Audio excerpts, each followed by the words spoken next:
Instant show daw ng tagisan ni Mark Bautista at Christian Bautista sa kanilang concert sa Quezon City. Ang tanong, sino kaya ang mas nanaig sa The Battle of the Bautistas? Nagbabalik si Athena Imperial. Ladies and gentlemen, welcome to the main event. This is Bautista versus Bautista.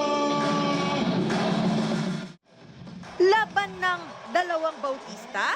Nagpasiklaban sa pagkanta sina Asia's romantic balladeer Christian Bautista at International Theater heartthrob Mark Bautista sa concert kagabi sa Cubao, Quezon City.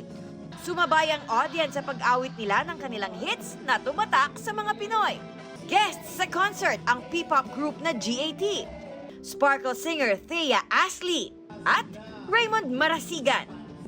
Parehong produkto ng singing competition sina Christian at Mark na inirerekomenda nilang gawin ng mga may singing talent. Ako, yeah, of course. The Clash, tapos ikaw, nagja-judge ka rin. Ang daming sa tawag ng tanghalan, ang daming contest ngayon na nasa labas dyan and pwede silang sumali. Doon lang matitest. Actually, magandang training din yun eh. Yeah, I agree. So, go there for training, go for experience. If you win, that's a bonus. Pareho rin silang nagteteatro. Basta makakanta ka, pwede ka sa teatro. Ayan. And magti-train ka naman doon sa theater and then mahahasa ka and then magugulat ka lang, pwede pala ako sa theater. Ngayong madali nang nasa-share sa social media ang talents ng bawat isa, mainam daw gawin ito ng aspiring singers.